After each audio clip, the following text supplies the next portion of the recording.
আসসালামু আলাইকুম, সবাইকে শুভেচ্ছা জানাচ্ছি। মাসুম মাহবুব দেখছেন ওপেন দ্য ইউটিউব চ্যানেল এবং মাসুম মাহবুব ফেসবুক পেজ। আমাকে এক ভাই প্রশ্ন করেছে, 10টা 41 বাজে আপনি কোথায়? আমি সেই ভাইকে বলছি 10টা 42 বাজে আপনি কোথায়? আসেন হাজির হন।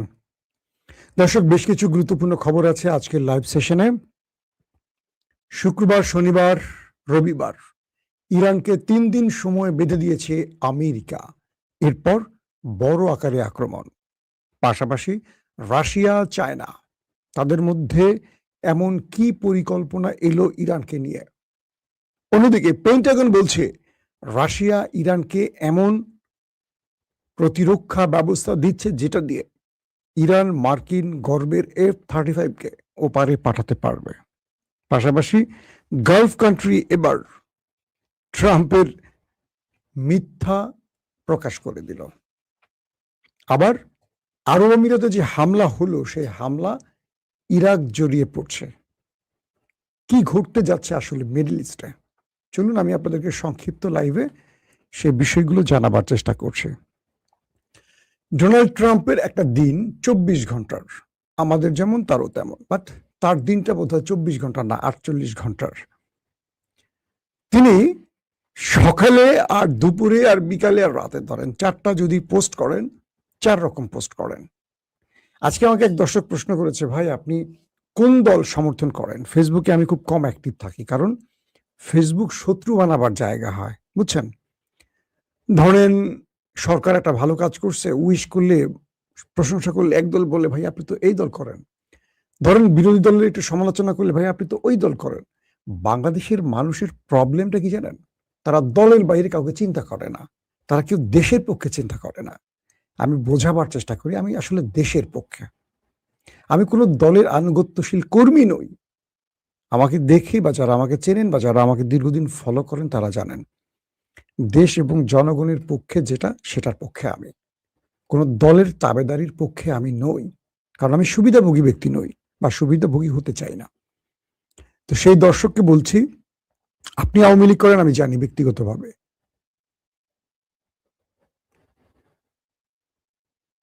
ভাই আপনার সকলে রাতে খাবার খেয়েছেন? কাকে প্রশ্ন করছেন? আব্দুল্লাহ, সবাই না খেলে এখন খাবেন নাকি? তো বিষয়টা হলো, ডোনাল্ড ট্রাম্পের সকাল হয় একটা মিথ্যা দিয়ে, দুপুর হয় আরেকটা মিথ্যা দিয়ে, বিকেল হয় আরেকটা মিথ্যা দিয়ে, রাত হয় আরেকটা মিথ্যা দিয়ে, গভীর রাত হয় আরেকটা মিথ্যা দিয়ে।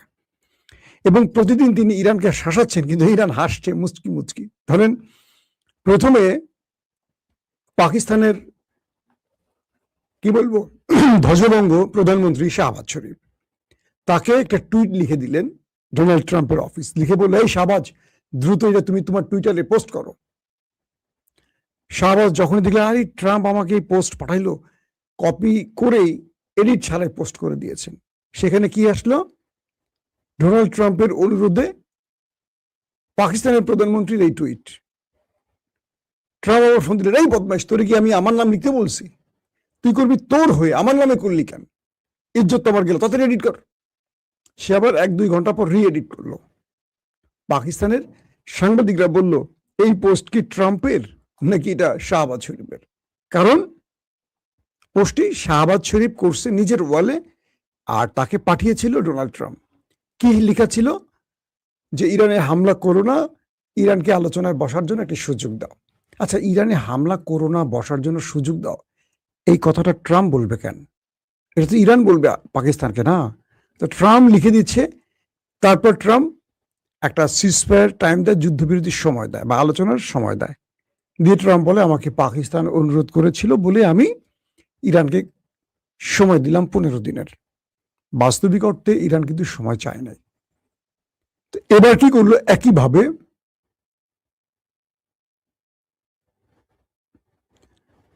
এক ভাই লিখছে, ভিডিও দেখলে রাগ ওঠে, এত পরিমাণ অ্যাড আসে বা বলার বাইরে। ভাই অ্যাড তো আমি দিচ্ছি না, আমি লাইভটা শুরু করছি মাত্র, অ্যাড দিচ্ছে। যেখান থেকে দিলে মানে ইউটিউবের অ্যালগোরিদম বা ইউটিউব সিস্টেম থেকে দেয়, এটা আমার উপর রাগ দেখান কেন ভাই? টিভি দেখতে বসলে তো সারাক্ষণ অ্যাড দেখতে পারেন, তখন ভাল লাগে, রাগ করবেন না। তো এখন যেটা হচ্ছে, ইরান মানে ইরানের উপর হামলার টাইম ফ্রেম বলে দিল ডোনাল্ড ট্রাম্প। তারপর বলল কি, আমাকে গালফ কান্ট্রি থেকে লাস্ট 1 ঘন্টা, মানে আর যুদ্ধের 1 ঘন্টা বাকি আছে, এর মধ্যে গালফ কান্ট্রির 3টি দেশ অনুরোধ করেছে যেন আমি হামলা না করে আলোচনার জন্য ইরানকে সময় দেই। 3টি দেশ হলো সৌদি আরব, আরব আমিরাত, কাতার। এই সংবাদটি যখন ওয়াল স্ট্রিট জার্নাল বা আরো অন্যান্য গণমাধ্যম প্রকাশ করলো, ওই 3টি দেশ বলল কি জানেন? ওই 3টি দেশ বলল যে আমরা তো ট্রাম্পকে এরকম কোনো অনুরোধ করিনি। হ্যাঁ, ইরান আমাদের উপর হামলা করবে, আমাদেরকে ক্ষয়ক্ষতি করবে, এটা আমরা জানি, কিন্তু আমরা তো ট্রাম্পকে কোনো অনুরোধ করিনি। ট্রাম্প কেন এই কথাটা বলল? তার মানে এই কথাটাও ট্রাম্প আরবের নাম দিয়ে যে যুদ্ধটা বন্ধ করলো, এটাও ছিল ট্রাম্পের মিথ্যাচার। প্রথমে পাকিস্তানের নাম দিয়ে ইরানের আক্রমণ করলো না, ডেডলাইন শেষ হলো। পাকিস্তান তো বড় দেশ না, আমেরিকার উপর কথা বললো, চুপ করে রইল শাহবাজ শরীফ আর আসিম মনির। সৌদি আরব, কাতার, কুয়েত তারা জানালো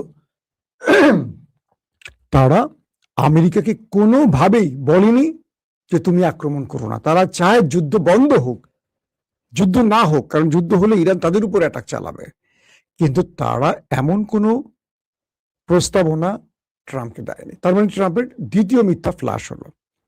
3 নাম্বার, ট্রাম্প বলছেন শুক্রবার, শনিবার, রবিবার এই 3 দিনের সময় বেঁধে দিলাম ইরানকে। ইরান যদি এই 3 দিনের মধ্যে পারে আলোচনা করে তারা আমেরিকার প্রস্তাব মেনে নেয়, তাহলে এই যুদ্ধের প্রয়োজন হবে না। আর যদি এই 3 দিনের মধ্যে ইরান কোনো প্রস্তাব মেনে না নেয়, 3 দিন শেষে ইরানের উপর বড় আক্রমণ করা হবে। ইরান বলছে তুমি 3 দিন না, প্রয়োজনে এখনই করো, আমার কোনো আপত্তি নেই। মানে ট্রাম্পকে নিয়ে এখন ইরান খেলছে রীতিমতো। আসলে ট্রাম্প কেন বারবার বিভিন্ন রাষ্ট্রের নামে বা বিভিন্ন অজুহাতে যুদ্ধটা বন্ধ করছে, তার প্রধান কারণ ট্রাম্পকে যুদ্ধে টেনে আনতে চাইছে 100% ইসরায়েল। আর আমেরিকার জনগণ, ইস্টাবলিশমেন্ট, পেন্টাগন মানে তাদের সামরিক সদর দপ্তর, কংগ্রেস, তাদের সিনেট, তারা কেউ চায় না এই মুহূর্তে যুদ্ধটা হোক। কারণ গত 40 দিনের যুদ্ধে আমেরিকা ব্যাপক ক্ষতিগ্রস্ত হয়েছে, যেটা গণমাধ্যমে না আসলেও আমেরিকা জানে। তারা বলছে যেন এই যুদ্ধটা না বাধে, এই যুদ্ধটা আমেরিকাকে কিছু দেবে না। প্রতিটা যুদ্ধের কিছু স্বার্থ থাকে, ইরান থেকে আমেরিকার কোনো স্বার্থ হাসিল হবে না। আর ইরান এমন এক জাতি, 5-6 হাজার বছরের যে জাতির ইতিহাস, সেখানে আমেরিকা তো মাত্র 250 বছরের একটি দেশ, আর ইরান বা পার্সিয়ান সাম্রাজ্য এটা প্রায় 5 থেকে 6 হাজার বছর আগের। এদের ইতিহাসে এরকম কোনো পরাজয় নেই। ট্রাম্প যে কারণে মূলত ইরানকে ভয় দেখিয়ে কাজ করাতে চান, কিন্তু ইরানের বিরুদ্ধে লড়াই করে তিনি আসলে কিছু হাসিল করতে পারবেন না, এটা জেনে গেছেন। দর্শক, ইরাক আরব আমিরাতের পারমাণবিক বিদ্যুৎ প্ল্যান্ট আল বারাকা, এখানে হামলাটা আসলে করল কে? প্রথমে আরব আমিরাত বলল এটি সন্ত্রাসী হামলা, এরপর আরব আমিরাত জানালো এটি ইরাক থেকে এসছে হামলা। তার মানে এটি কনফার্ম হয়ে গেছি আমরা, এটি ইরান থেকে আসেনি, এটি ইরাক থেকে আসছে। আচ্ছা, ইরাক থেকে কারা হামলা করেছে? এটার বিশ্লেষণে জানা গেছে যে ইরাকে ইসরায়েলের একাধিক গোপন আস্তানা তৈরি হয়েছে। এটি Wall Street journal, new York Times সহ বিভিন্ন গণমাধ্যম প্রকাশ করেছে যে আমেরিকার সহযোগিতায়, প্রচ্ছন্ন সহযোগিতায় ইসরায়েল ইরাকের ভেতরে বেশ কয়েকটি, মানে মরুভূমিতে বেশ কয়েকটি ঘাঁটি তৈরি করেছে, এবং ইরাকের সরকার সেই বিষয়টি জানতো কি জানতো না সেটা অস্পষ্ট।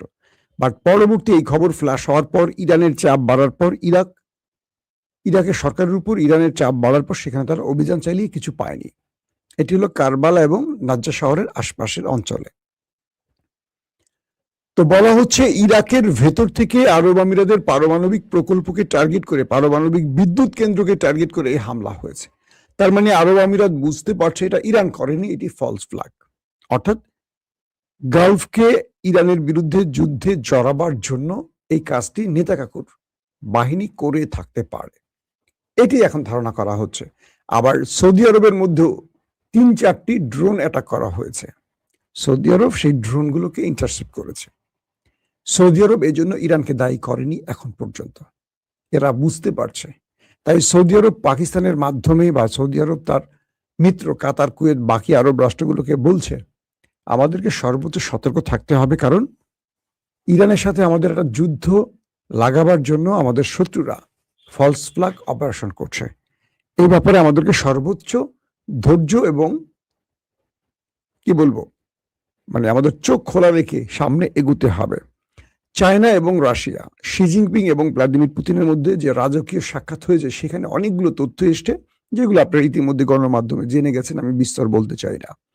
এই দুই দেশের প্রতিটি আলোচনা আমেরিকা খুব মনোযোগ দিয়ে শুনেছে, কারণ তার কদিন আগেই ট্রাম্প চীন সফর করে একদম খালি হাতে ফিরেছিলেন। এবার পুতিন হাত ভরে পেয়েছেন বা হাত ভরে দিয়েছেন, এই আলোচনাটি এসছে।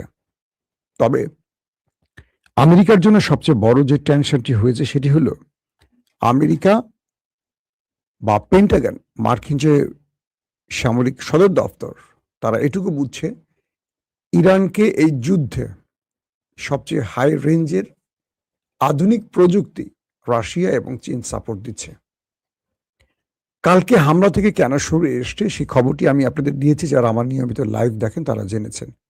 সেখানে বলা ছিল এমন একটি কথা, নিউ ইয়র্ক টাইমস মার্কিন গণমাধ্যম বলছিল যে পেন্টাগন জেনেছে যদি আক্রমণে ইসরায়েল এবং আমেরিকার F-35 প্রবেশ করে বা তাদের যে এয়ারক্রাফটগুলো প্রবেশ করবে, যুদ্ধ বিমানগুলো প্রবেশ করবে, অনেকগুলি ফেরত আসতে পারবে না, কারণ এগুলোকে ধ্বংস করার জন্য যে প্রযুক্তি ইরানের হাতে পৌঁছে গেছে। আর আমেরিকা সেই ভয়ে তার গর্বের F-35 পঞ্চম প্রজন্মের স্টিলথ যুদ্ধ বিমান ইরানে পাঠায়নি। তারা বলছে ইরানের প্রত্যেকটি প্রতিরক্ষা অ্যাক্টিভ ছিল এবং সেই প্রতিরক্ষা ব্যবস্থাগুলো আমেরিকা ইসরায়েলের আক্রমণকে মোকাবেলা করতে পারলে আমেরিকা এবং ইসরায়েল ধাপাস করে যুদ্ধের মাঝপথে ব্যর্থ হয়ে পড়ে যাবে ধাপাস করে। তো এখন আবার মার্কিন বড় বড় গণমাধ্যম বলছে বা মার্কিন গোয়েন্দা সংস্থাগুলো বলছে, পেন্টাগনের সামরিক কর্তারা বলছে যে ইরানকে ফুল সাপোর্ট দিচ্ছে রাশিয়া। কি সাপোর্ট দিচ্ছে ডিটেল তারা বলেনি, তারা বলছে যে ইরানকে প্রতিরক্ষা ব্যবস্থা এত আধুনিক করে দিয়েছে যে আমেরিকা পূর্বের মতো অনায়াসে আক্রমণ করে সফলভাবে ফিরতে পারবে না। যেমন বলা হচ্ছে যে যখন আমেরিকা ঘোষণা দিয়েছিল দুদিন আগে ইরানে আক্রমণ করবে, তখন ইরান তার সবচেয়ে ভয়ঙ্কর 250 মিসাইলকে আপলোড করে রেখেছিল। জাস্ট একটি অ্যাটাক ইরানে হওয়া মাত্র এই 250 মিসাইল আরব দেশ এবং ইসরায়েলকে তামা করে দিয়ে আসতো। এতটা ভয়ঙ্কর ম্যাসিভ মিসাইলগুলো ইরান লোড করে রেখেছিল যে ইরানে কোনো অ্যাটাক হবার সঙ্গে সঙ্গে এগুলো আরব রাষ্ট্র এবং ইসরায়েলে এই মিসাইলগুলো ছুটে যেত এবং এগুলো ইন্টারসেপ্ট করা কঠিন হতো। এই 250 মিসাইল ইরানের সবচেয়ে আপগ্রেড ভার্সনের ভয়ঙ্কর মিসাইল ছিল। কে বলছে? এগুলি মার্কিন গণমাধ্যম তাদের গোয়েন্দা সূত্রের খবরে বলছে যে ইরান সেইভাবে প্রস্তুতি নিয়ে রেখেছে যে 250 মিসাইল একসাথে তারা মারত। তো এই পরিস্থিতিতে তারা বলছে ইরান 40 দিনের যুদ্ধের পর এতটা শক্তিশালী হয়েছে যে ইরানকে এখন আমেরিকা চাইলে অ্যাটাক করে অল্প সময় তার কাঙ্ক্ষিত টার্গেট মানে বিজয় করে ফেস সেভিং অর্জন করবে, এই সুযোগটি ট্রাম্পের জন্য খুব কঠিন। ট্রাম্প এখন পর্যন্ত আক্রমণ করতে পারছে না। তার কাছে যে তথ্যগুলো আসছে সেই তথ্য বারবারই বলছে ইরান পূর্বের চেয়ে শক্তিশালী হয়েছে, দুর্বল হয়নি, এবং বলছে যে ইরান আক্রমণ করলে সঙ্গে সঙ্গে ইয়েমেনের হুতিরা বাবুল মান্দাব বন্ধ করে দেবে, পুরো এই অঞ্চলটা বন্ধ করে দিবে, মানে আরবকে আরো কোণঠাসা করে ফেলবে। হরমুজ তো এখনো ইরান বন্ধ করেই রেখেছে। এখান থেকে আমি কালকে লাইভে বলেছি যে যত জাহাজ এখান থেকে পার হচ্ছে প্রত্যেকটা ইরানের নেভি নিরাপত্তা দিয়ে বের করছে এবং তাদের অনুমতি নিচ্ছে, তাদেরকে টোল দিয়ে এই জাহাজগুলো যাচ্ছে। সেখানে আমেরিকা শুধু চেয়ে চেয়ে দেখছে, কিচ্ছু বলতে পারছে না। তো এই পরিস্থিতিতে আমেরিকা আবারও তার সিদ্ধান্ত পিছিয়ে শুক্র, শনি, রবিবার পর্যন্ত যুদ্ধের ডেডলাইন পিছিয়েছে। আমেরিকার কাছে ইরান একবারও অনুরোধ করেনি, কিন্তু আমেরিকা কখনো সৌদি আরব, কখনো অমুক রাষ্ট্র, কখনো গালফ, কখনো পাকিস্তানের নাম দিয়ে যুদ্ধ থেকে বাঁচার চেষ্টা করছে। তার মানে শুক্র, শনি, রবির পর আমেরিকা কি করতে যাচ্ছে? ইরান তো তার শর্তের বাইরে এক চুল নড়বে না সিদ্ধান্ত জানিয়ে দিয়েছে। বাকের গালিবাব কথা বলছে, আব্বাস আরাকচি কথা বলছে, তাদের স্পিকার, নিরাপত্তা প্রধান সবাই এখন স্টেটমেন্ট দিচ্ছে তারা তাদের সিদ্ধান্তের বাইরে এক চুল নড়বে না, আমেরিকার যেটা করার করতে। এবং ইরান সর্বশেষ যে বক্তব্যটি দিয়েছে, এই যুদ্ধ হবে হয় আমাদের শাহিদি যুদ্ধ অথবা আমাদের বিজয়ের যুদ্ধ, এর ব্যতিক্রম কিছু হবে না।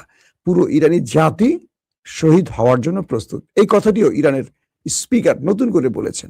তাহলে আসলে আমেরিকা এখান থেকে কি অর্জন করতে পারবে, এটা নিয়ে এখন সবচেয়ে বড় প্রশ্ন। দর্শক, বিদায় নিচ্ছি। আজকে বিকেলে ইনশাআল্লাহ আবারও আপনাদের আপডেট খবর দেওয়ার চেষ্টা করব। সেই পর্যন্ত প্রত্যেকে ভালো থাকবেন। আল্লাহ হাফেজ।